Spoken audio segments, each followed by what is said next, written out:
ड्रामे की शुरुआत में हम शुयान को देखते हैं जो कि अपने फ्रेंड के बर्थडे की खुशी में बहुत ही ज्यादा ड्रिंक कर लेती है, जिसके बाद में वो उसका बर्थडे विश करते हुए सो जाती है। कुछ देर के बाद में उसका गेट कोई नॉक करता है। जब वो गेट ओपन करती है तो अपने सामने जिहान को पाती है, जिसे घर में शुयान मेड का काम करती थी। पर इससे पहले कि वो कुछ समझ पाती, जिहान उसे किस करते हुए उसके क्लोज जाने लगता है और वो शुयान से कहता है कि प्लीज मेरा एक बार नाम लो। शुयान को भी लगता है कि शायद ये कोई सपना देख रही है, इसीलिए वो जिहान को खुद से दूर नहीं करती है और यहाँ पर जिहान भी उसके साथ में नाइट स्पेंड कर बैठता है। अगली सुबह शुयान की जब आंख खुलती तो वो जिहान को अपने बगल में देख करके सोचती कि ये तो मेरा सपना ही होगा। पर जैसे ही वो जिहान के नोज को टच करती है, जिहान उठ जाता है, जिसे देख करके वो पूरी तरीके से शॉक्ड हो जाती है। जहाँ जिहान कहता है कि लगता है कि तुम फिर से चाहती हो कि मैं तुम्हारे साथ कुछ करूँ। इतना कह करके उसे फिर से किस कर देता है। अब शुयान काफी शर्मिंदगी में वॉशरूम में खड़ी होकर के सोच रही होती है, कल रात मैंने नशे की हालात में मिस्टर जिहान को गलती से मैसेज कर दिया था, क्या अब वो मुझे नौकरी से निकाल देंगे। पर एक बात तो सच है कि ये इंसान बहुत ही ज्यादा डरावना है। अभी वो ये सब सोच ही रही होती तभी वहाँ पर जिहान आ जाता है, जिसे देख करके शुयान काफी ज्यादा डर जाती है और उससे माफी मांगते हुए कहने लग जाती है कि मैंने गलती से आपको मैसेज कर दिया था। तो जिहान उससे कहता है ये गलती आखिर वो क्या होता है, जिस पर शुयान उससे कहती है कि आप चिंता मत करिए, मैं ये बात किसी को भी बता करके आपकी रेपुटेशन खराब नहीं करूंगी।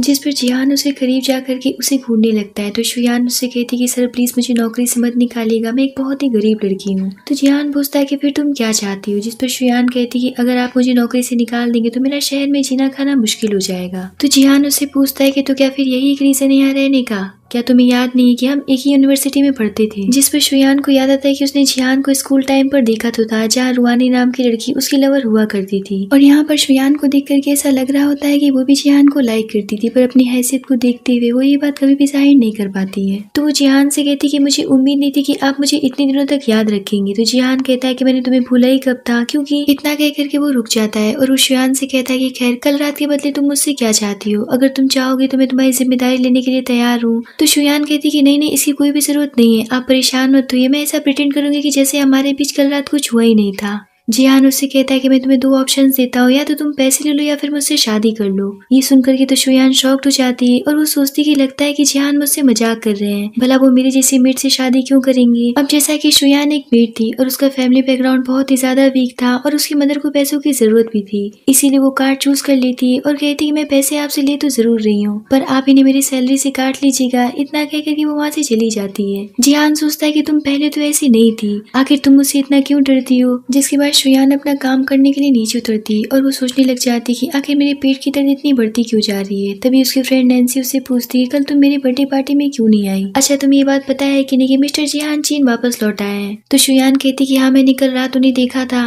तभी नैन्सी उससे पूछती कि तुम्हारे नेक पर कैसा निशान है। तो शुयान उससे झूठ बोल देती कि कल रात मुझे एक मच्छर ने काट लिया था। तो नैन्सी कहती कि मैंने कुछ अलग ही सोच लिया था, पर तुम तो कल रात घर में ही थी, फिर तुम्हारे साथ ये सब कैसे हो सकता है। वैसे मिस्टर जिहान दिखते कैसे, उन्हें खाने में क्या पसंद है, आज हम वही खाने में बनाएंगे। मैंने तो ये भी सुना है कि वो पिछले 10 सालों से किसी लड़की को चाहते हैं और उन्होंने उसके नाम का टैटू भी बनवाया है, जिसे वो प्यार से म्यूटी कहते हैं। जहाँ शुयान सोचती कि अच्छा तो कल रात उसी लड़की को समझ करके वो मेरे पास आए थे और वो इसीलिए मुझे म्यूटी कह करके बुला रहे थे। अभी वो दोनों खाने की तैयारी कर ही रही होती, तभी वहाँ पर जिहान आ जाता है, जिसे देख करके नैन्सी वहाँ से भाग जाती है। जहाँ जिहान शुयान से पूछता है कि आखिर तुम किस बारे में यहाँ पर बात कर रही थी।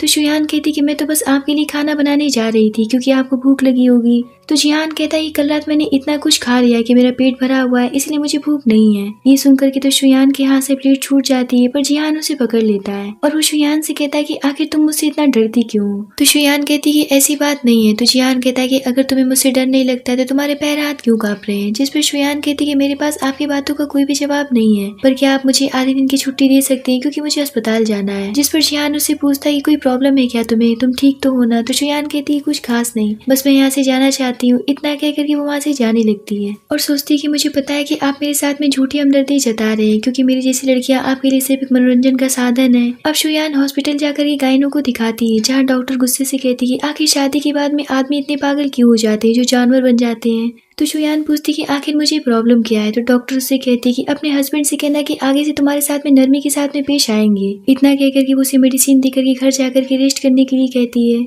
जहाँ शुयान अपनी दवा लेकर के वहाँ से जाने लगती। उसी हॉस्पिटल में एडमिट हम शुयान की मदर को देखते हैं, जो कि बीमार होने का नाटक कर रही थी, और वो अपने बेटे से कहती कि देखा तुमने, उसने पैसों का इंतजाम करके पैसे ट्रांसफर कर दिए, अब हम मिल करके ऐश करेंगे। पर तब तक तो वहाँ पर शुयान भी आ जाती है, जिसे देख करके उसकी मदर फिर से नाटक वाले फॉर्म में आ जाती है, जहाँ उसका उसका भाई उससे कहने लग जाता है कि मुझे कुछ पैसों की जरूरत है। इतना कह करके वो उसका बैग चेक करने लगता है। तभी शुयान की मदर शुयान का पर्ची उठा करके देख लेती है और उन्हें पता चल जाता है कि शुयान ने नाइट एक्सपेंड कर लिया है जिसका ट्रीटमेंट चल रहा है। और वो शुयान से कहती है, कल मुही तूने हमारे मुंह पर कालिक लगा दिया, ना जाने कहाँ से मुंह काला करवा करके चली आई, अब तो मुझे मर जाना चाहिए। तो शुयान कहती कि माँ ऐसी बातें मत करिए, मैं आपके लिए सब कुछ करूंगी। जहाँ उसका भाई उसे कहने लग जाता है कि तुम्हें दिख नहीं रहा है कि माँ के इलाज में और भी पैसे लगेंगे, तो मैं तुम्हें एक जगह काम करने के लिए ले चलता हूँ। इतना कहकर के वो उसे लेकर के जाने लगता है। तो शुयान कहती कि पर मैं अभी ज्यादा काम नहीं कर सकती हूँ। तभी उसकी मदर और भी ज्यादा बीमार पड़ने का नाटक करने लगती है, जिस पर शुयान डॉक्टर को चिल्ला चिल्ला कर बुलाने लगती है। तभी वहाँ पर डॉक्टर आते हैं और हमें यहाँ पर पता चलता है कि वो भी उसकी मदर से मिले होते हैं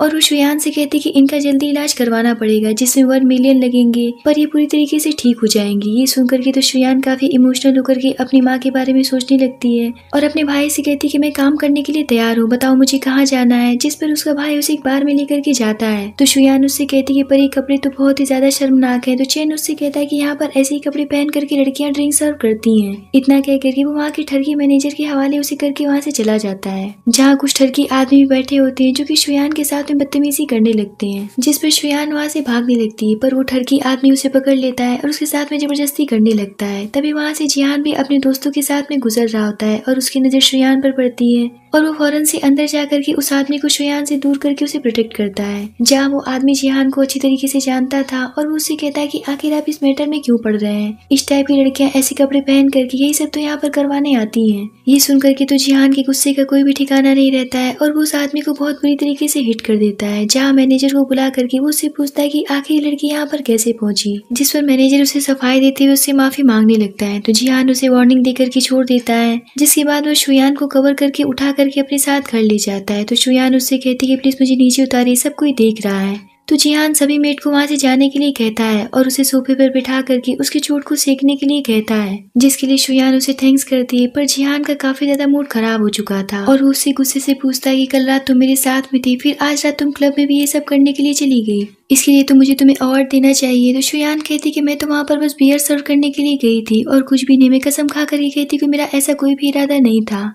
जिस पर जिहान कहता है कि फिर तुम वहाँ पर करने क्या गई थी, ऐसी क्या मजबूरी आ गई थी कि तुम्हें ऐसी जगह पर जाना पड़ा, ऊपर से तुमने इतने घटिया कपड़े पहन रखे हैं। जिस पर शुयान हिचकिचाती हुई कहने लग जाती है क्योंकि मुझे पैसों की जरूरत थी। तो जिहान कहता है कि पर कल ही तो मैंने तुम्हें पैसे दिए थे। जिस पर शुयान कुछ भी नहीं बोलती। तो जिहान कहता है कि ऐसी जगह पैसों के लिए काम करने की बजाय क्यों ना तुम मेरे साथ में एक डील साइन कर लो, तुम बस मेरी हो जाओ, मेरे साथ में रहो, बदले में मैं तुम्हारी हर एक जरूरत को पूरा करूंगा। ये सुनकर के वो शॉक्ड हो जाती है और कहती है पर आप ऐसा क्यों कर रहे हैं। जिस पर जिहान उसे एक पेपर दिखाते हुए कहता है कि इसमें साफ लिखा है कि मैं तुम्हारी हर एक जरूरत को पूरा करूंगा, जिसके बदले तुम्हें मेरी जरूरत को पूरा करना होगा। शुयान सोचती है क्या जिहान मुझे एक वाइफ की तरह अपनी जरूरत पूरा करने की बात कर रहे हैं।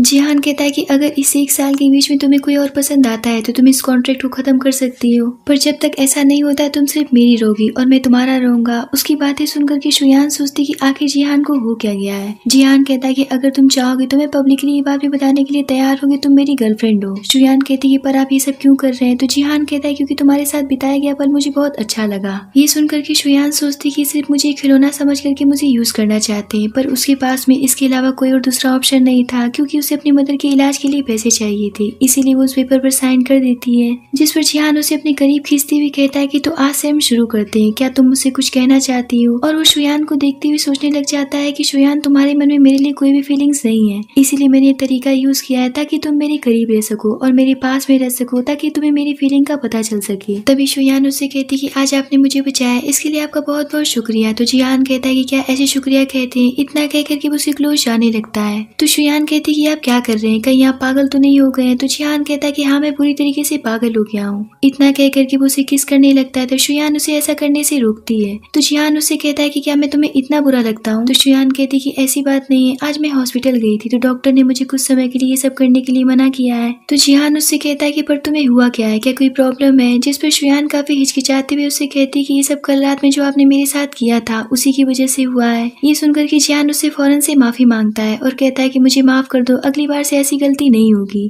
तो शुयान कहती कि अब मैं आपके लिए क्या करूं। तो जिहान कहता है कि मेरी चिंता मत करो, तुम अपना ख्याल रखो। और मुझे एक प्यारी सी किस दे दो। इतना कह करके वो उसे किस करके छोड़ देता है। अगली सुबह शुयान की जब आंख खुलती है तो वो खुद को जिहान के रूम में पाती है। जब वो अपना मोबाइल चेक करती है तो उसमें बहुत सारे नैन्सी के मैसेजेस पड़े होते हैं, जो कि उससे पूछ रही होती है कि कल रात तुम्हारे साथ में क्या हुआ था, कहीं सर ने तुम्हारे साथ में कुछ गलत तो नहीं किया था। और अभी अभी वो हम सबसे कह करके कहे कि शुयान को कोई भी परेशान नहीं करेगा, उसे अच्छे से आराम करने दो। अब मुझे ऐसा लगने लगा है कि हम सभी को तुम्हें मैडम कहना पड़ेगा, पर तुम हमें भूल मत जाना। तो शुयान कहती कि पागल, ऐसी बात नहीं है, मैं सिर्फ उनके साथ में इसलिए हूँ क्योंकि मैंने एक कॉन्ट्रैक्ट साइन किया है। पर वो जैसे ही बाहर निकलती तो वो देखती है कि रुआनी जिहान से मिलने के लिए आई थी और वो शुयान को देख करके उससे पूछती कि आखिर तुम जिहान के रूम में क्या कर रही थी और तुमने ऐसे कपड़े क्यों पहन रखे हैं। तभी वहाँ पर और भी मेड आकर के रुआनी से कहने लग जाती कि आपके अब्सेंस में बॉस को बहका रही थी और उन्हें सीड्यूस करके उनके बिस्तर पर चढ़ गई थी, क्योंकि हम सब ने कल रात इसे अपनी आंखों से देखा था जहाँ जिहान सर इसे उठा करके अपने साथ ले आए थे। तो शुयान कहती कि ऐसी बात नहीं है, तुम सब मेरे बारे में गलत क्यों कह रही हो। तो मेड कहती कि ज्यादा हमें समझाने की जरूरत नहीं है, हमें पता है कि तुम मिसेस जिहान बनना चाहती हो। ये सब सुन करके तो रुआनी के गुस्से का कोई भी ठिकाना नहीं रहता है और वो शुयान को जलील करती हुई कहने लग जाती कि भले ही हम एक साथ एक यूनिवर्सिटी में पढ़ा करते थे, लेकिन अब तुम्हारी औकात सिर्फ एक नौकरानी की है। दूसरी तरफ हम जिहान को देखते हैं जो कि अपने ऑफिस में बैठा हुआ था। तभी वहाँ पर असिस्टेंट आकर के उसकी एक इम्पोर्टेंट मीटिंग के बारे में उसे बताता है, पर जिहान का उसमें कोई खास इंटरेस्ट नहीं रहता है, जिसे देख करके असिस्टेंट उससे कहता है कि मैं अच्छी तरीके से जानता हूँ कि आप यहाँ पर सिर्फ शुयान की वजह से वापस लौट करके आए हैं, फिर आप उनके साथ में रहने के लिए इतनी जद्दोजहद क्यों उठा रहे हैं, क्यों आप उन्हें डायरेक्ट प्रपोज नहीं कर दे रहे हैं। तो जिहान कहता है कि मैं ऐसा नहीं कर सकता हूँ, मुझे अपने दिल की बात उसे धीरे धीरे करके ही समझानी पड़ेगी, क्योंकि वो अपने आप को मेरे लायक नहीं समझती है। उसकी बातें सुन करके असिस्टेंट वहाँ से चला जाता है, जहाँ जिहान शुयान की स्केचेस निकाल करके उसे देखने लगता है, जो कि उसने खुद अपने हाथों से स्कूल टाइम में बनाया था। जिसे देख करके वो कहता है कि मैं उम्मीद करता हूँ कि इन एक साल में तुम भी मुझसे प्यार करने लगोगी। और यहाँ पर हमें पता चलता है कि जिहान शुयान से बेइंतहा मोहब्बत करता था। वहीं हम रुआनी को देखते हैं जो कि शुयान से कहती है कि तुम्हें पता है ना कि मैं और जिहान एक दूसरे से बचपन से ही प्यार करते हैं और तुम्हारी हिम्मत भी कैसी होगी हमारे बीच में आने की। लगता है कि तुम भूल गई कि तुम्हारी माँ मेरे घर में मेड का काम करती थी और अब तुम यहाँ पर मेड का काम करने लग गई हो, तो इसका मतलब ये नहीं कि तुम मेरे होने वाले हस्बैंड को फंसाओगी। तो शुयान कहती कि इस मामले में मेरी माँ का कोई भी लेना देना नहीं है, मैं यहाँ से कहीं दूर चली जाऊंगी। तो रुआनी कहती कि मैं तुम्हें इतनी आसानी से तो यहाँ से नहीं जाने दूंगी, तुम्हें तो इस बात की सजा मिल करके रहेगी क्योंकि तुमने मेरे होने वाले हस्बैंड को बहकाने की कोशिश की है। इतना कह करके उसे पकड़ करके बाहर ले जाती है, जहाँ नैन्सी भी देखती है कि शुयान के साथ में बहुत ही ज्यादा बुरा बर्ताव हो रहा है, इसीलिए वो चिल्लाते हुए उसके पास में आती है, पर कुछ मेड्स उसे पकड़ करके कहीं दूर ले जाकर के छोड़ देती है। जिस पर नैन्सी परेशान होकर के असिस्टेंट को कॉल करके सारी बातें बता देती है और उससे हेल्प मांगने लगती है। ये सुन करके असिस्टेंट फौरन से जिहान के पास जाकर के सारी बात बताता है। ये सुन करके तो जिहान काफी परेशान हो जाता है और वहाँ से फौरन से निकल जाता है। इधर रुआनी शुयान को बुली करने की सारी हदें पार कर देती है, पर तब तक तो वहाँ पर जिहान पहुँच जाता है, जिसे देख करके रुआनी शुयान को स्विमिंग पूल में धक्का दे देती है और खुद भी कूद जाती है। और यहाँ पर शुयान सोचने लगती है कि जिहान तो सबसे पहले रुआनी को ही बचाएगा और आज मेरी जिंदगी का आखिरी दिन है। पर तब तक तो जिहान आकर के शुयान को सबसे पहले बचाता है और उसे लेकर के फौरन से अंदर जाता है, जहाँ डॉक्टर शुयान को चेक करके जिहान से बताती है कि स्विमिंग पूल में गिरने की वजह से बेहोश हो गई है, अभी कुछ देर में होश में आ जाएगी। और रही बात इनके फीवर की, तो इन्होंने पहले वाली प्रॉब्लम के लिए कोई भी मेडिसिन नहीं ली है, इसीलिए इन्हें फीवर है। अगर इनका इलाज जल्दी नहीं किया गया तो फीवर बढ़ता जाएगा। डॉक्टर की बात सुनकर के जिहान को खुद पर बहुत ही ज्यादा गिल्ट फील होता है और वो शुयान की कही बात को याद करने लगता है कि आज उसी की वजह से शुयान का ये हाल है। और वो उसे कहता है कि प्लीज मुझे माफ कर देना, आगे से मैं तुम्हारी अच्छे से देखभाल करूंगा। तो डॉक्टर कहती कि ज्यादा परेशान होने की जरूरत नहीं है, ये ठीक हो जाएंगी, अब आप बाहर जाइए क्योंकि मुझे इनका ट्रीटमेंट करना है। डॉक्टर की बात मान करके जिहान बाहर चला जाता है। कुछ देर के बाद में शुयान काफी डरी हुई से उठती है, तभी वहाँ पर नैन्सी आती है और फौरन से उसे पानी पीने के लिए देती है, जिसके बाद में उसे गले से लगा करके कहती कि तुम परेशान मत हो, जल्दी सब कुछ ठीक हो जाएगा। तो शुयान उसे पूछती कि मैं इस मास्टर बेडरूम में क्या कर रही हूँ। तो नैन्सी बताती कि ये सब तुम्हारे लिए मिस्टर जिहान ने अरेंज किया है, वो तो तुम्हारे लिए डॉक्टर भी लेकर के आए थे। जिस पर शुयान उसे पूछती कि अभी मिस्टर जिहान कहाँ है।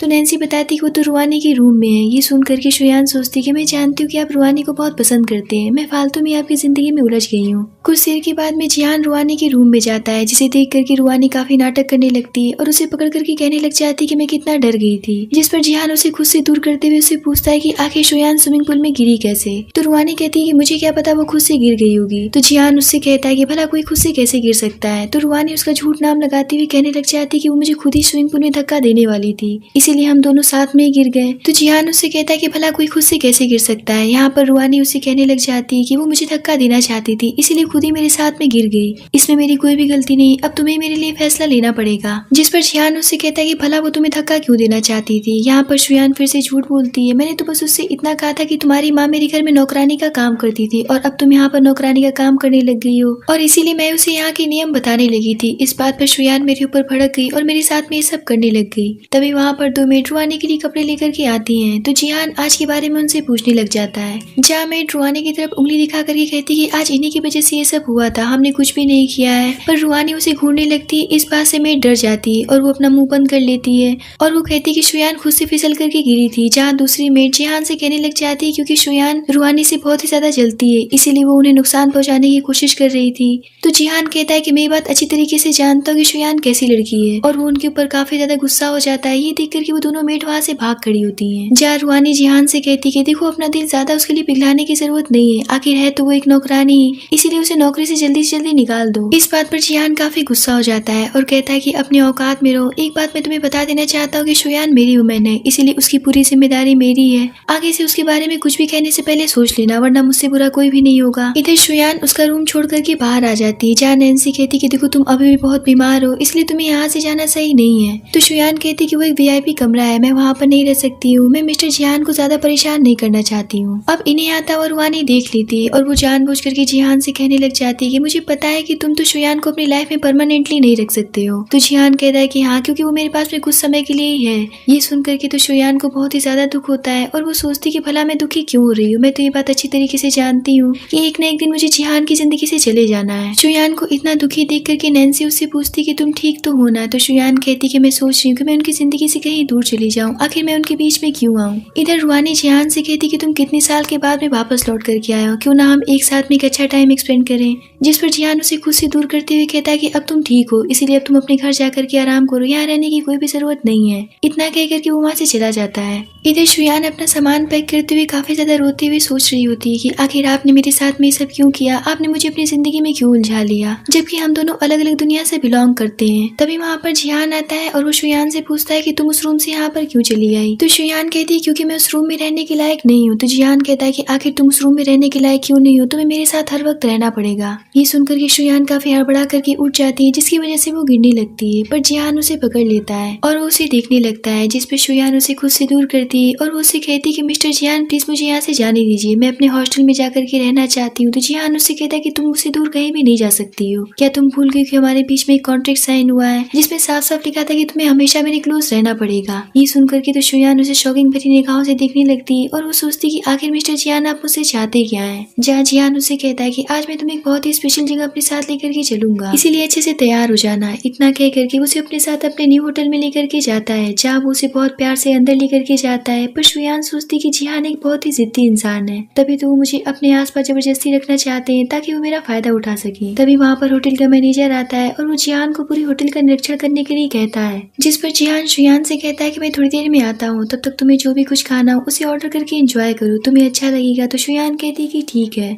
अब शुयान वहाँ पर बैठ करके अपनी कॉफी पी रही होती, तभी वहाँ पर रुहानी भी अपने फ्रेंड्स के साथ में आ जाती है और वो अपनी फ्रेंड से कहती है कि नौकरानी यहाँ पर क्या कर रही है। तो उसके साथ की लड़की भी कहने लग जाती है कि ये तो हमारे स्कूल की सबसे गरीब लड़की थी, फिर ये यहाँ के बिल कैसे अफोर्ड कर सकती है। तो रुहानी कहती है क्यों ना आज हम पुरानी यादों को ताजा करें। कुछ देर के बाद में एक वेट्रेस आकर के शुयान से कहती कि आपको अंदर बुलाया जा रहा है। शुयान सोचती कि लगता है कि जिहान ने मुझे बुलाया होगा, इसीलिए वो अंदर चली जाती है। जहाँ रुहानी सहित उसके स्कूल की कई अमीर लड़कियां बैठी होती हैं, जो कि सभी मिल करके शुयान की गरीबी को लेकर के उसका मजाक बनाने लगती हैं। यहाँ तक कि वो कॉफी का कप गिरा करके फोड़ देती हैं, जिसे शुयान साफ करने लगती है। ये देख करके वो सभी हंसते हुए कहने लग जाती कि देखा तुमने, ये तो बिना कुछ कही अपनी नौकरानी वाले फॉर्म में आ गई। जिस पर शुयान कहती कि आखिर मैं भी तो एक इंसान हूँ, क्या गरीब होना पाप है? और अगर मैं गरीब हूँ तो इसका मतलब ये नहीं कि तुम सभी मिलकर के मेरा इंसल्ट करोगे। इस बात पर सभी उसके ऊपर भड़क जाती है और रुहानी कहती कि लगता है कि बहुत ही ज्यादा भूखी है, इसका मुंह बंद करवाना पड़ेगा। इतने पर तो वहाँ पर खड़ी लड़कियां शुयान को जबरदस्ती पकड़ करके खाना खिलाने लगती हैं। तभी वहाँ पर जिहान आ जाता है और वो फौरन से शुयान के पास जाता है और उसे पानी पीने के लिए देता है। पर शुयान की ऐसी हालत देख करके वो मैनेजर से कहता है कि इसे रूम में लेकर के जाओ और फौरन से डॉक्टर को कॉल करके बुलाओ ताकि इसका चेकअप करवाया जा सके।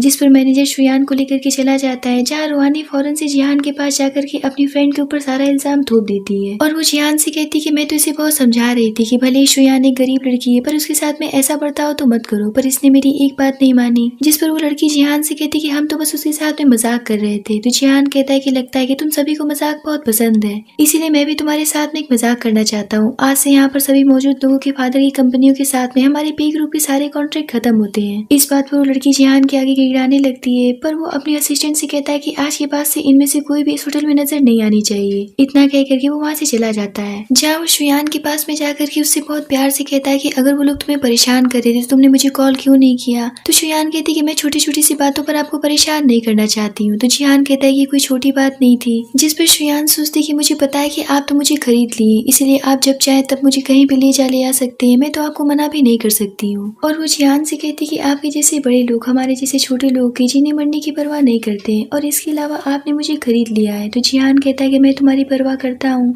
तो शुयान कहती कि मजाक मत करिए, हमारे बीच बस एक कॉन्ट्रैक्ट है, उससे ज्यादा और कुछ भी नहीं। ये सुनकर के जिहान बहुत दुखी हो जाता है और कहता है कि आखिर मैं तुम्हें अपनी फीलिंग्स कैसे समझाऊं। तो शुयान कहती कि आपको कुछ भी समझाने की जरूरत नहीं है, हम दोनों एक दुनिया से नहीं है। ये सुनकर के जिहान गुस्सा हो जाता है और कहता है कि तुमने बिल्कुल ठीक कहा कि हम दोनों एक दुनिया से नहीं है। और वो अपने मन में सोचता है कि मुझे पता है कि तुम मुझे इस लायक समझते ही नहीं हो जो कि तुम मुझे अपनी दुनिया में शामिल कर सको। और यही सोचते हुए वहाँ से चला जाता है। पर शुयान की अचानक से तबीयत खराब हो जाती है और उसे वोमिटिंग आने लगती है। पर इस बात से परेशान होकर के जिहान बहुत ही ज्यादा ड्रिंक करने लगता है, जहाँ असिस्टेंट उसका उसे ऐसा करने से मना करता है और वो उससे कहता है कि आपने बहुत ही ज्यादा ड्रिंक कर ली है। तो जिहान उससे कहता है कि आज उसने एक ऐसी बात कह दी जो कि मेरे दिल में तीर की तरह लग गई है। उसने मुझसे कहा कि हम दोनों एक दुनिया से नहीं है। आखिर मैं उसे इतना बुरा क्यों लगता हूँ, जबकि मैं उसे अपनी पूरी दुनिया मानता हूँ। अगर वो नहीं है तो मैं खुद को भी इमेजिन नहीं कर पाता हूँ। जिस पर असिस्टेंट उससे कहता है कि आप अपने ही बनाए हुए जाल में खुद ही फंस चुके हैं। अब बेहतर ये हुआ कि आप जाकर के डायरेक्टली उनसे अपने दिल की बात बता दीजिए। तो जिहान कहता है कि मैं ऐसा नहीं कर सकता हूँ क्योंकि वो खुद को मेरे लायक नहीं मानती है और अगर मैंने ऐसा कह दिया तो वो डर जाएगी और मुझे छोड़ करके चली जाएगी।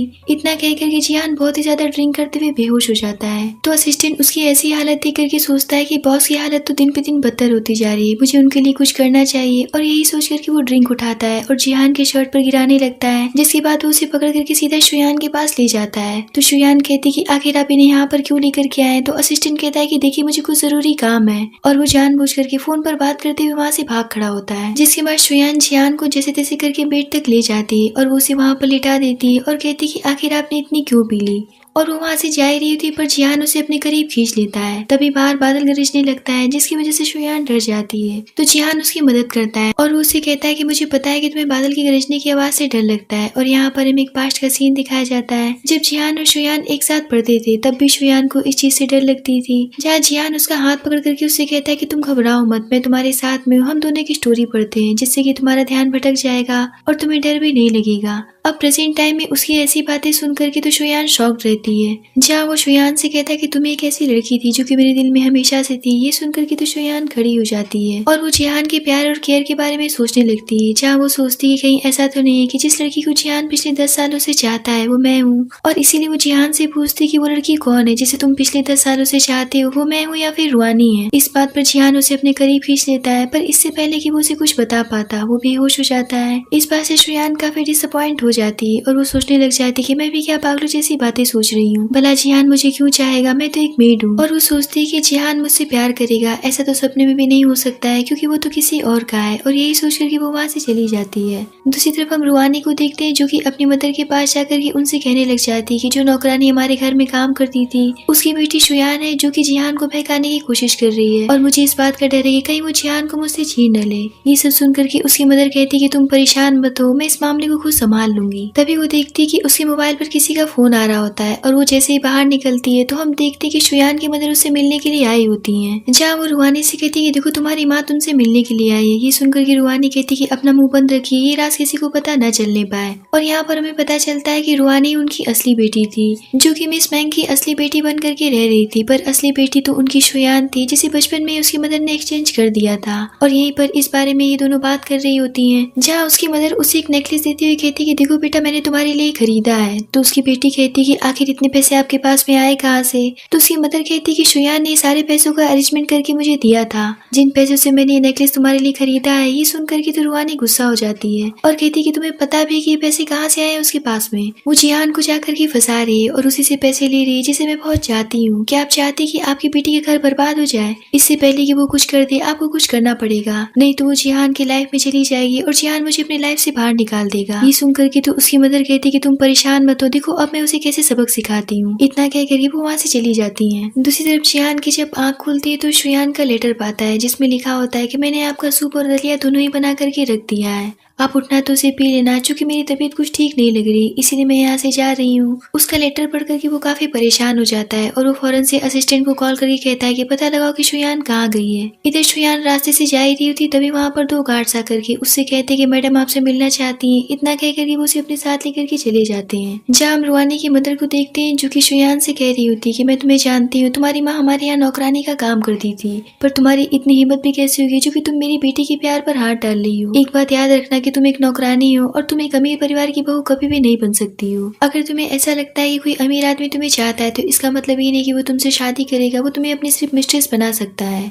इसीलिए सही रास्ते पे चलो और मेरी बेटी के रास्ते से हट जाओ। अगर आज ये बात तुम्हारी माँ को पता चलता तो वो कितनी दुखी होती। जिस पर शुयान कहती कि मैं मानती हूँ कि मैं गरीब लड़की हूँ, पर इसका मतलब ये नहीं कि मैं एक अमीर आदमी से शादी करने के सपने देख रही हूँ। मैंने ऐसा कभी भी नहीं सोचा है, आप मुझे गलत समझ रही हैं। पर क्या आपने अपनी बेटी की करतूतों पर कभी ध्यान दिया है? उसने मुझे कितना परेशान किया है। पर प्लीज एक बार मुझे जज करने से पहले अपनी बेटी के बारे में भी जानने की कोशिश करिए। इतना कह करके वो वहाँ से चली जाती है। उसके जाने के बाद में मिस मैंग सोचती कि आखिर उसकी तकलीफ से मुझे इतनी दर्द क्यों हो रही है। तभी वहाँ पर उनका असिस्टेंट आकर के शुयान की सारी डिटेल देते हुए उन्हें बताता है कि शुयान एक बहुत ही मेहनती लड़की है, पर उसकी माँ और भाई दोनों उसे बहुत ही ज्यादा परेशान करते हैं, जबकि वो खुद काम करके अपनी पढ़ाई का फीस भरती थी। पर जब उसकी मदर की तबीयत खराब हो गई तो उसने पढ़ाई छोड़ करके उनके इलाज के लिए जगह जगह काम करना शुरू कर दिया। ये सब सुन करके मैंग कहती है पर वो कितनी भी मेहनती क्यों ना हो, पर वो मेरी बेटी के रास्ते में नहीं आ सकती है। इतना कह करके वो वहाँ से जाने लगती है। तभी उनकी नजर शुयान की गिरी ताबीज पर पड़ती है, जिसे देख करके वो सोचती कि ताबीज तो मैंने अपनी बेटी के जन्म के समय पहनाया था, फिर ये शुयान के पास में कैसे आया। और यही देख करके वो अपने असिस्टेंट से शुयान की पूरी जानकारी निकालने के लिए कहती हैं। इधर शुयान रास्ते से जा रही होती, तभी उसके पास में उसके भाई की कॉल आती है और वो उससे कहता है कि तुम्हारी इतनी हिम्मत भी कैसे होगी मिस मैंग की बेटी के लवर के साथ में गुलछर्रे उड़ाने की। अब जितनी जल्दी हो सके हॉस्पिटल पहुंचो। ये सुनकर के वो भागती हुई हॉस्पिटल पहुंचती है, जहाँ वो बाहर खड़ी होकर के सुनती है कि उसकी मदर एक बूढ़े आदमी से कह रही होती है कि अरे मैं कोई बीमार थोड़ी हूँ, मैं तो कितने समय से नाटक करती आ रही हूँ और आप चिंता मत करिए, मेरी बेटी बहुत ही ज्यादा सुंदर है, आप उससे शादी कर लीजिए, वो आपके खानदान को एक वारिस भी देगी। जहाँ उसका भाई कहता है कि वो तो इतनी मूर्ख है, हम इतने सालों से उसे बेवकूफ बनाते आ रहे हैं और वो हमारे हाथों बेवकूफ बन करके हमारे लिए पैसे भी ला करके देती है। ये सब सुनकर के शुयान को बहुत ही ज्यादा दुख होता है और वो अंदर जैसे ही आती है तो उसकी मदर फिर से नाटक करने लगती है और कहती कि आखिर तुमने मालकिन की बेटी के साथ में ऐसा क्यों किया, क्यों उनके होने वाले हस्बैंड की मिस्ट्रेस बन रही हो। तो शुयान कहती कि आप कैसी बातें कर रही हैं, मैं किसी की भी मिस्ट्रेस नहीं हूँ। तो उसकी मदर कहती कि जितनी जल्दी हो सके मिस्टर जिहान के साथ में सारे संबंध तोड़ लो, मैंने तुम्हारी शादी का इंतजाम कर लिया, ये देखो मैं तुम्हारी शादी इन्हीं के साथ में करवाने वाली हूँ। जहाँ उसका भाई भी कहने लग जाता है कि जल्दी से शादी के लिए तैयार हो जाओ, इन्होंने हमें उपहार के तौर पर पूरे 50,000 दिए हैं। जहाँ उसकी मदर भी उससे कहने लगती है कि देखो मेरी कंडीशन सही नहीं है, मेरे रहते भर में इस बूढ़े आदमी से शादी कर लो और मिस्टर जिहान का घर फौरन से छोड़ दो। तो शुयान कहती कि पर मैं तो वहाँ पर जॉब करती हूँ, अगर मैंने जॉब छोड़ दिया तो आपका इलाज कौन करवाएगा। तो वो कहती कि मेरी चिंता तुम छोड़ दो, अपना घर बसा लो। तो शुयान कहती कि मैं इस आदमी से शादी नहीं करूंगी और अब बस बहुत हुआ, आप लोग मुझे इतने सालों से धोखा देते आ रहे हैं,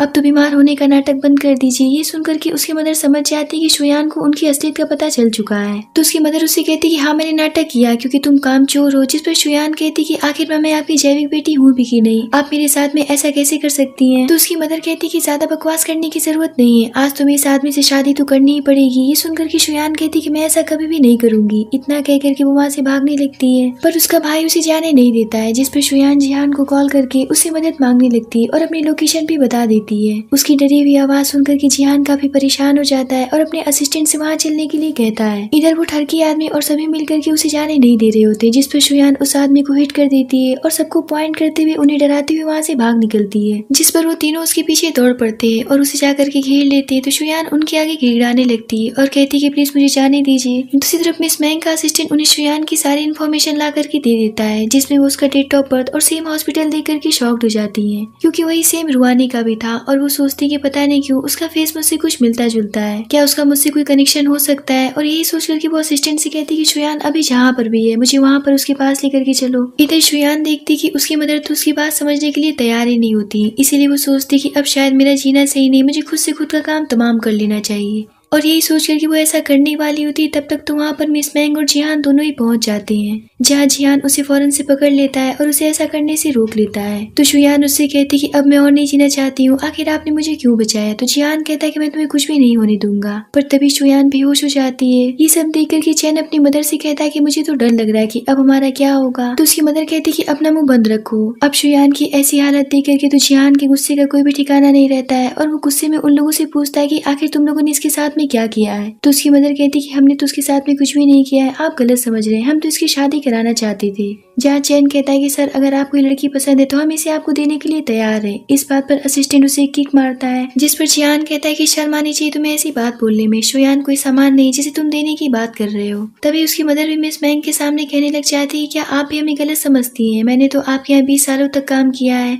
जिस पर मिस मैंग भी उसे एक किक मारते हुए कहती कि मैंने तो अपनी बेटी की वजह से तुमसे इसकी शिकायत की थी, पर मुझे नहीं पता था कि तुम लोग इंसान नहीं बल्कि जानवर हो। और तभी चैन की मदर की नजर उनके हाथ में लिए हुए ताबीज पर पड़ती है और वो सोचने लग जाती कि मैंने तो शुयान को अपनी बेटी के साथ में रिप्लेस किया था ताकि रुआनी को एक राजकुमारी की तरह जिंदगी मिल सके। पर जल्दीबाजी में वो शुयान का ताबीज नहीं निकाल पाती और वहाँ से भाग जाती है। अब प्रेजेंट टाइम में जिहान देखता है कि शुयान की तबीयत कुछ ज्यादा ही खराब होने लगती है, इसीलिए वो उसे लेकर के जाते वक्त अपने असिस्टेंट से कहता है कि इन तीनों को खूब पिटवाओ और अच्छे से सबक सिखाओ ताकि ये अपनी जिंदगी में दोबारा से शुयान के साथ में कुछ भी गलत करने की ना सोच सके। इतना कह करके उसे वहाँ से लेकर के चला जाता है, जिस पर गार्ड्स उन्हें खूब पीटना शुरू कर देते हैं। कुछ देर के बाद में डॉक्टर शुयान का ट्रीटमेंट करने के बाद बताते हैं कि अगर थोड़ी सी भी देर हो जाती तो हम इनके बच्चे को नहीं बचा पाते, पर अब माँ और बच्चा बिल्कुल ठीक है। ये सुनकर के तो जिहान शॉक्ड हो जाता है और वो पूछता है कि क्या शुयान प्रेग्नेंट है। तो डॉक्टर बताते हैं कि हाँ 3 वीक प्रेग्नेंट है। जिहान समझ जाता है कि ये तो उसी का बेबी है और वो बहुत ही ज्यादा खुश होता है। पर मिस मैंग उससे पूछती है क्या तुम्हारा रिश्ता इतना आगे बढ़ चुका था। तो जिहान कहता है कि मेरा पर्सनल मैटर है, इसमें आपको पढ़ने की कोई भी जरूरत नहीं है। उसकी बातें सुनकर के मैंग सोचती कि अब इन दोनों के बीच में पढ़ना ठीक नहीं है। तभी डॉक्टर कहती कि अब इनका अच्छे से आपको ख्याल रखना पड़ेगा क्योंकि वो बहुत ही ज्यादा वीक हो चुकी हैं। डॉक्टर की बात सुनकर के मिस मैंग सोचती कि इतनी छोटी सी उम्र में ये लड़की कितना कष्ट झेल रही है। तभी शुयान होश में आने लगती है तो जिहान उसे पकड़ करके बिठाता है, पर वो मैंग को देख करके उनसे पूछती कि आप यहाँ पर क्या करने आई हैं, अब आपको मुझसे क्या चाहिए। जिस पर मिस मैंग वही ताबीज दिखाते हुए उससे पूछती कि तुम्हारे पास में कहाँ से आया। तो शुयान उन्हें बताती कि मैं तो इसे बचपन से पहनती आ रही हूँ। ये सुनकर के मैंग शॉक्ड हो जाती हैं और वो उससे कहती कि मैंने तो इसे अपनी बेटी के जन्म के समय पहनाया था, फिर तुम्हारे पास कैसे आ गया। तभी वहाँ पर रुआनी भी भागती हुई आती है और अपनी मदर से कहती कि मैंने सुना कि आप अस्पताल लाई हैं, आप ठीक तो है ना। तो उसकी मदर कहती कि मैं बिल्कुल ठीक हूँ। तभी रुआनी शुयान के हाथ में वही ताबीज देखती है और अपने पास से भी नकली ताबीज निकाल करके अपनी मदर को दे देती है, क्योंकि रुआनी की माँ ने उसे पहले ही सारी बात बता दी थी। जहाँ मिस मैंग उस ताबीज को देख करके कंफ्यूज हो जाती है और वो शुयान से कहती कि मुझे लगता है कि मैंने तुमसे गलत सवाल पूछ लिया। जहाँ रुआनी भी कहने लग जाती है आखिर मेरे जैसा ताबीज इसके पास में कहाँ से आया, इसने तो कॉपी करने की सारी सीमाएं पार कर ली हैं। तभी मिस मैंग शुयान से कहती कि लगता है कि मुझे कोई गलत फहमी हो गई थी, इसीलिए मैंने तुमसे ये सवाल कर लिया।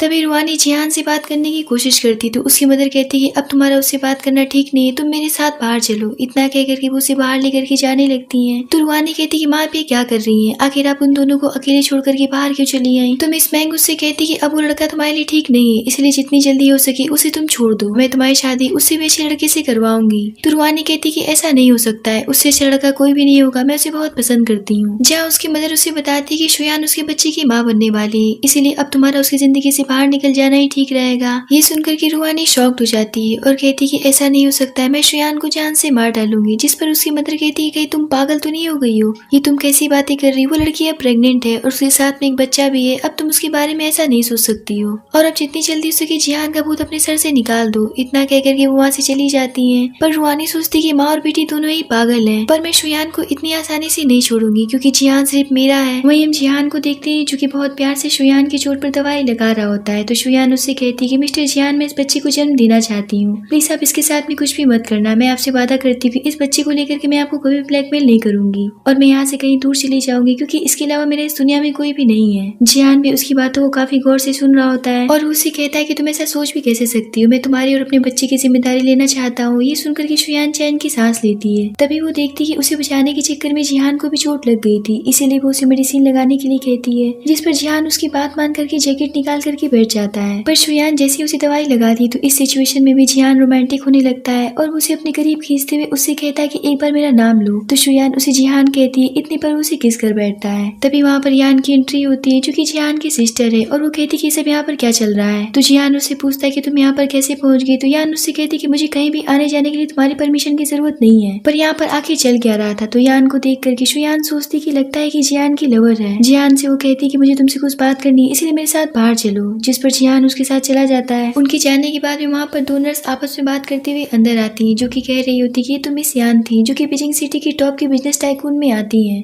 मैंने सुना है कि वो बहुत ही ज्यादा गुस्से वाली है, उनके सामने किसी की भी बोलने की हिम्मत नहीं पड़ पाती है। उनकी बातें सुनकर के शुयान को लगता है कहीं वो जिहान को कोई नुकसान न पहुंचा दे और यही सोच के वो वहाँ से उठ करके बाहर जाने लगती है। दूसरी तरफ यान जिहान से कहती है क्या तुम जानवर बन गए हो, क्या तुम भूल गए हो कि एक हॉस्पिटल है और वो लड़की बीमार है, फिर भी तुम खुद पर कंट्रोल नहीं कर पा रहे हो, ऊपर से तुम उसे किस कर रहे थे। तो जिहान कहता है कि सिस्टर तुम मुझे गलत समझ रही हो, मेरा ऐसा करने का कोई भी इरादा नहीं था। तो यान पूछती कि तो वही लड़की है ना जिसे तुम 10 सालों से चाहते थे। तो जिहान कहता है कि हाँ। ये सुनकर के वो अपने भाई के लिए बहुत ही ज्यादा खुश हो जाती है। तभी वहाँ पर शुयान आकर के यान से कहती है प्लीज इन्हें कुछ भी मत करना, इन्हें पहले से ही बहुत ही ज्यादा चोट आई है, अगर आप इन्हें पसंद करती तो मैं जिहान से बहुत दूर चली जाऊंगी। ये सुनकर के यान शॉक्ड हो जाती है और कहती है भला मैं इसे क्यों पसंद करने लग गई, वैसे मैं इससे बहुत प्यार करती हूँ क्योंकि मेरा नालायक छोटा भाई है। जहाँ जिहान अपनी सिस्टर का शुयान के साथ में परिचय करवाता है। जिस पर यान कहती है छोटी शुयान तुम कितनी क्यूट हो। जिस पर शुयान उससे अपने किए के लिए सॉरी कहने लगती है। जिसके बाद यान जिहान को अपने साथ लेकर के चली जाती है। जहाँ रास्ते में वो उससे कहती है अब जब वो लड़की तुम्हें मिल गई तो तुम्हें जल्दी से अपने दिल की बात उसे बता देनी चाहिए। तो जिहान उससे कहता है कि मैं अपने बर्थडे पार्टी के दिन उसे प्रपोज करने वाला हूँ। अब शुयान को जिहान का बर्थडे डेट याद था, इसीलिए वो उसके लिए एक गिफ्ट लेने के लिए मॉल में चली जाती है। जहाँ सेल्स गर्ल उससे कहती है क्या तुम यहाँ के सामान अफोर्ड कर भी पाओगी। तभी उसी मॉल में रुहानी भी अपने फ्रेंड के साथ में आ जाती है और वो उससे कहती है कि पता नहीं कैसी मनहूस लड़की मुझे हर जगह मिल जाती है। तो सेल्स गर्ल उससे कहती है कि हमें शक है कि ऐसी लड़कियां हमारे मॉल में चोरी करने के इरादे से घुसती हैं। तो शुयान कहती है कि मैंने कुछ भी नहीं चुराया, लेकिन वहाँ पर सभी मिल करके उसे बहुत ही ज्यादा बेइज्जत करने लग जाते हैं। जिस पर वो यान को कॉल करके सारी बात बता देती है। तो यान उससे पूछती है कि आखिर तुम हो कहाँ। जहाँ यान को पता चलता है कि वो तो उसी के बे ग्रुप के मॉल में शॉपिंग करने के लिए गई है। अब वहाँ पर रुहानी की दोस्त उसका बैग छीन करके उसका बैग चेक करवाने लगती है, जिसमें से सेल्स गर्ल को जिहान कर दिया हुआ ब्लैक कार्ड मिलता है। तो रुहानी उसे अपने हाथ में लेकर के कहती है कि तुमने तो अपने मालिक का ही कार्ड चुरा लिया, मुझे नहीं पता था कि तुम गरीब होने के साथ साथ चोर भी हो। और वो कहती है कि आजकल के चोर काफी शातिर हो गए हैं, ये जरूर अपने कपड़े में कुछ छुपाई होगी। इधर असिस्टेंट जिहान के पास आकर के बताता है ये पे मॉल से मेरे पास कॉल आया था और वो बता रहे थे कि किसी चोर ने आपका ब्लैक कार्ड चुरा लिया है। ये सुनकर के जिहान समझ जाता है कि शुयान किसी खतरे में और वो फौरन से वहाँ से निकल जाता है। इधर सभी मिलकर के शुयान को काफी ज्यादा परेशान कर रही होती है। तभी वहाँ पर यान आती है, जिसे देख करके सेल्स गर्ल फौरन से दौड़ करके उसके पास जाती है और उसे कहती है कि मैडम आप यहाँ पर कैसे आई। तो यान कहती कि मैं तो यहाँ पर अपनी बहन को देखने के लिए आई थी। ये सुनकर के रुहानी उसके सामने चली जाती है, पर यान उसे धक्का देती हुई शुयान के पास जाती है। तो शुयान रोती हुई उससे कहती कि मैंने यहाँ से कुछ भी नहीं चुराया है। तो यान कहती कि मैं अच्छी तरीके से जानती हूँ। जिस पर वो सेल्स गर्ल कहती है कि मैडम ये चोर है। ये सुनकर के तो यान उसे एक थप्पड़ लगा देती है और उसे फौरन से जॉब से निकाल देती है। जिसके बाद वो शॉप का गेट बंद करके उन दोनों के पास जाकर के कहती कि आज मैं तुम दोनों को अच्छे से सबक सिखाऊंगी। इतना कह करके वो रुहानी के फ्रेंड के बाल पकड़ते हुए उससे कहती कि अगर तुम चाहती हो कि मैं तुम्हें ना मारूं तो तुम्हें अपने हाथों से रुहानी को पीटना होगा। इतना कह करके वो उसका हाथ पकड़ करके रुहानी को खुद ही एक जोरदार थप्पड़ मरवाती है। अब यान के डर से उसकी दोस्त रुहानी को खुद ही एक थप्पड़ लगाती है, जिस पर रुहानी और वो दोनों आपस में लड़ने लग जाती है। जहाँ यान शुयान से कहती कि तुम्हें अपने लिए स्टैंड लेना होगा, वरना लोग तुम्हें कमजोर समझ करके तुम्हारे साथ हमेशा ही गलत करेंगे, इसलिए तुम्हें अपने लिए लड़ना होगा। अब जा करके रुहानी को उसके किए की सजा दो। उसकी बातें सुनकर के शुयान के अंदर हिम्मत आती है और वो रुहानी के पास जा करके उसे एक जोरदार थप्पड़ लगाती है और वो उससे कहती कि बस बहुत हुआ, अब से तुम मुझे कभी भी नहीं धमका सकती, वरना मुझसे बुरा कोई भी नहीं होगा। जिस पर रुहानी यान से कहती कि इसने जिहान का ब्लैक कार्ड चुराया है। तो यान कहती है क्या तुमने अपनी आंखों से उसे चोरी करते हुए देखा था, फिर तुम ये बात कैसे कह सकती हो? और वैसे भी तुम एक बात कान खोल करके सुन लो, ये ब्लैक कार्ड क्या इस पूरे पे ग्रुप पर इसका अधिकार है, भला वो अपने घर में चोरी क्यों करेगी? इतना कह करके वो उन दोनों को पकड़ करके उस शॉप से बाहर निकाल देती है और शुयान को बहुत प्यार से अपने साथ लेकर के घर जाने लगती है। तभी वहाँ पर जिहान आता है, जिसे देख करके रुहानी उसके पास आती है। तो जिहान उससे पूछता है कि शुयान कहाँ है? तो वो कहती कि भला वो यहाँ पर क्या करेगी, मैंने तुम्हारे जैसा नकली कार्ड एक लड़की को लेकर के घूमते हुए देखा था, बस उसी से वो कार्ड लेने के चक्कर में मैं उससे लड़ पड़ी और इसी चक्कर में मैं घायल हो गई, प्लीज मुझे अस्पताल लेकर के चलो।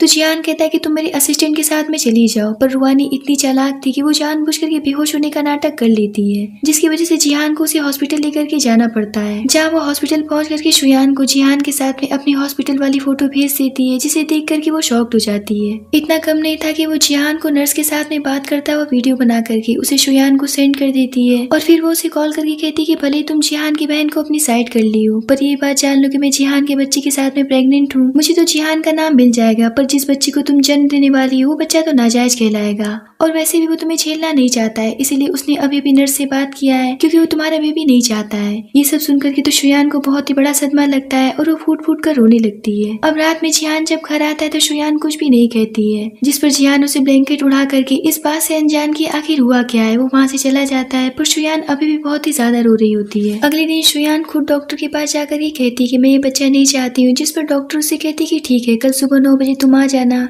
इधर जिहान शुयान को ढूंढते हुए हॉस्पिटल पहुंच जाता है और वो उससे कहता है कि नैन्सी ने मुझे बताया कि तुम हॉस्पिटल आई हो, क्या तुम्हें कोई प्रॉब्लम है? जिस पर शुयान उससे कहती कि मैं कॉन्ट्रैक्ट खत्म करना चाहती हूँ और मैं आपके साथ में नहीं रहना चाहती हूँ। तो जिहान उससे पूछता है कि आखिर तुम ऐसी बातें क्यों कर रही हो, मैं तो अपने बच्चे की पूरी जिम्मेदारी भी लेने के लिए तैयार हूँ। तो शुयान कहती कि अब आपको ये सब करने की कोई भी जरूरत नहीं पड़ेगी और मैं आपके पूरे पैसे वापस कर दूंगी, बेहतर अब यही होगा कि आप मुझसे दूर रहिए। जिहान को तो समझ ही नहीं आ रहा होता कि आखिर वो ऐसी बातें क्यों कर रही है और वो शुयान से कहता है कि क्या तुम मुझसे इतनी नफरत करती हो? जिस पर शुयान कहती कि हाँ मैं आपसे बहुत ही ज्यादा नफरत करती हूँ, जब भी मैं आपके साथ होती तो मेरा दम घुटता है। आपने मेरी जिंदगी तबाह कर दी क्योंकि आप मुझे खिलौना समझ करके मेरे साथ खेलते आए हैं। तो जिहान कहता है कि तुम गलत सोच रही हो, मैंने ऐसा कभी भी नहीं किया है। तो शुयान उससे कहती कि मुझसे दूर रहिए। इतना कह करके वो वहाँ से चली जाती है। उसके मुंह से ऐसी बातें सुन करके जिहान का हार्ट ब्रेक हो जाता है और वो घर जा करके ड्रिंक करने लगता है। जहाँ यान आकर के उससे पूछती कि आखिर तुम्हारे साथ में हुआ क्या है। तो जिहान कहता है कि वो मुझे नहीं चाहती। तो यान उससे पूछती कि आखिर वो तुम्हें क्यों नहीं चाहती है। तो जिहान कहता है कि मैं उसे जबरदस्ती अपने साथ रहने के लिए मजबूर नहीं कर सकता हूँ और अब मुझे ऐसा लगने लगा है कि मेरा प्यार बस एक तरफा था, जिसकी कोई भी मंजिल नहीं है। मैंने सोचा था कि शायद वो मुझसे प्यार करने लगेगी, पर सब कुछ उल्टा हो गया और सब कुछ खत्म हो गया।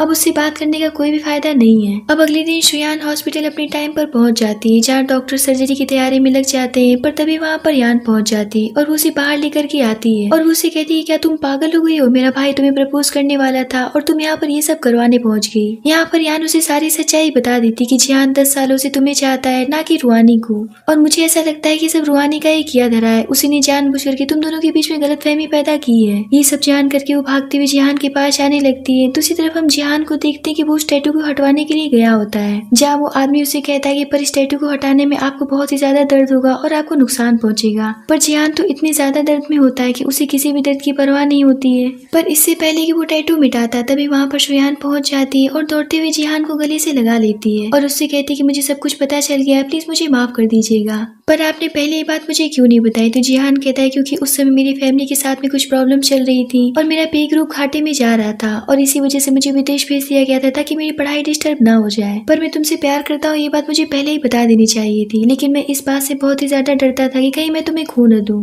तभी शुयान उसके टैटू को देखते हुए उससे पूछती कि तो रुहानी के जन्मदिन का डेट है ना। तो जिहान कहता है कि ऐसा तुम्हें किसने बताया। तो शुयान कहती कि स्कूल टाइम से लेकर के आज तक सभी तो यही कहते आ रहे हैं। जिस पर जिहान उससे कहता है कि जब मैं तुमसे पहली बार स्कूल स्कूल में मिला था ये वही डेट है, क्योंकि मैं पहली बार से तुमसे प्यार करने लग गया था। ये सुनकर के तो शुयान खुश हो जाती तो जिहान उससे पूछता है कि फिर मैं तुम्हारा जवाब सुनना चाहता हूँ। इस बात पर शुयान उसे किस करके अपने प्यार को कन्फेस करती है, जिस पर जिहान भी खुशी खुशी उसे हक कर लेता है। जिसके बाद वो दोनों बातें करते हुए घर जा ही रहे होते तभी वहाँ पर एक कार एक्सीडेंट हो जाता है, जिसमें मिस मैंग होती है, जिसे देख करके वो दोनों फौरन से हॉस्पिटल लेकर के जाते हैं, जहाँ डॉक्टर बताते हैं कि पेशेंट को ब्लड की जरूरत है और उनसे मैच करता हुआ ब्लड हमारे पास अवेलेबल नहीं है। जिस पर शुयान कहती है कि मेरा ब्लड ग्रुप सेम है, आप मेरा ले लीजिए। अब यहाँ पर शुयान उन्हें ब्लड दे करके बचा लेती है, जिस पर जिहान कहता है कि तुम प्रेग्नेंट हो, तुम्हें ऐसा नहीं करना चाहिए था। तो शुयान कहती है कोई बात नहीं, मैं अपने सामने किसी को मरता हुआ नहीं देख सकती हूँ। तभी नर्स आकर के बताती है कि मिस मैंग ठीक है। जहाँ वो दोनों उनसे मिलने के लिए जाते हैं तो मिस मैंग शुयान से उनकी जान बचाने के लिए थैंक्स करती है और उससे अपने किए के लिए माफी मांगने लगती है। तो शुयान कहती है कोई बात नहीं, बड़ों को माफी नहीं मांगनी चाहिए। तभी अचानक से उनकी तबीयत बिगड़ने लगती है तो डॉक्टर भागते हुए आते हैं। तो जिहान उनसे पूछता है कि आखिर इन्हें हुआ क्या है। तो डॉक्टर बताते हैं कि जब कोई क्लोज रिश्तेदार किसी अपने को ब्लड देता है तो ऐसी सिचुएशन बन जाती है, आपको पहले ये बात बतानी चाहिए थी।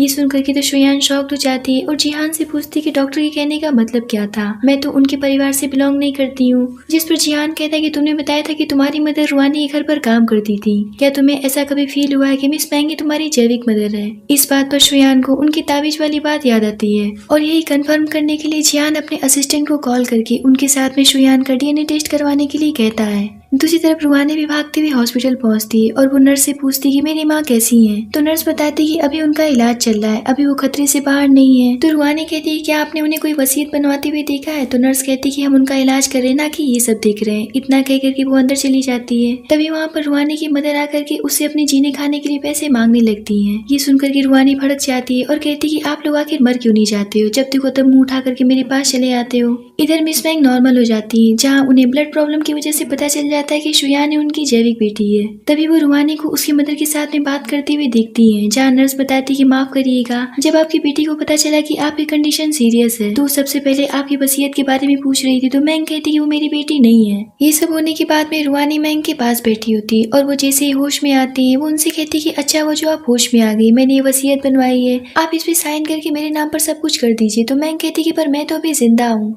तो रुआनी कहती कि मेरा मतलब ये नहीं था, वो क्या है ना कि मैं जिहान के बच्चे की माँ बनने वाली हूँ, तो क्या आप अपने ग्रैंड चाइल्ड को ये सब गिफ्ट नहीं कर सकती हैं। तभी वहाँ पर जिहान आता है और कहता है कि मैंने तो तुम्हें कभी छुआ भी नहीं है, फिर तुम प्रेग्नेंट कैसे हो गई। जहाँ शुयान मिस मैंग को डीएनए रिपोर्ट देते हुए कहती कि आपकी जैविक बेटी नहीं है बल्कि मैं आपकी जैविक बेटी हूँ। जिस पर रुआनी कहती कि ये झूठ बोल रही है। तो मैंग उसे एक थप्पड़ मारते हुए कहती कि मैंने तुम्हें बचपन से कितना लाड प्यार दिया और तुम हो कि इतने सालों से मेरे पीठ पीछे मुझे धोखा देती आ रही हो। तभी वहाँ पर उसकी मदर को भी पकड़ करके लाया जाता है, जहाँ एक एक करके उन दोनों की काले चिट्टे सबके सामने खुलने लगते हैं। जहाँ रुआनी की मदर शुयान के सामने माफी मांगने लगती है। तो शुयान कहती कि तुम दोनों माँ बेटी ने मेरे 20 साल की उम्र तक मुझे बहुत ही ज्यादा परेशान किया है और मेरी जिंदगी नर्क से भी बदतर बना दी, और तुम चाहती हो कि मैं तुम्हें माफ कर दूं, मैं इस जन्म में तुम्हें कभी भी माफ नहीं कर पाऊंगी। जहाँ जिहान कहता है कि अब बस बहुत हुआ, इन दोनों को पुलिस के हवाले कर दो। जिस पर गार्ड्स उन्हें पकड़ करके अपने साथ ले जाते हैं। अब यहाँ पर सब कुछ क्लियर हो जाता है। शुयान को उसकी अपनी मदर मिल जाती है और मिस मैंग को उनकी बेटी मिल जाती है। तभी यान शुयान का प्रेगनेंसी रिपोर्ट दिखाते हुए उससे कहती कि ये रिपोर्ट देखो, तुम्हें एक नहीं बल्कि ट्विंस बेबीज होने वाले हैं। ये देख करके तो सभी वहाँ पर बहुत ही ज्यादा खुश हो जाते हैं। तो यान कहती कि अब किस बात की देरी है, अब तुम दोनों जल्दी से शादी कर लो। जहाँ हम शुयान और जिहान के वेडिंग डे को देखते हैं, जिस पर सभी बहुत ही ज्यादा खुश होते हैं और यहाँ पर वो दोनों अपनी शादी को हंसी खुशी कंप्लीट करते हैं और इसी के साथ में इस ड्रामे की पर हैप्पी एंडिंग होती है।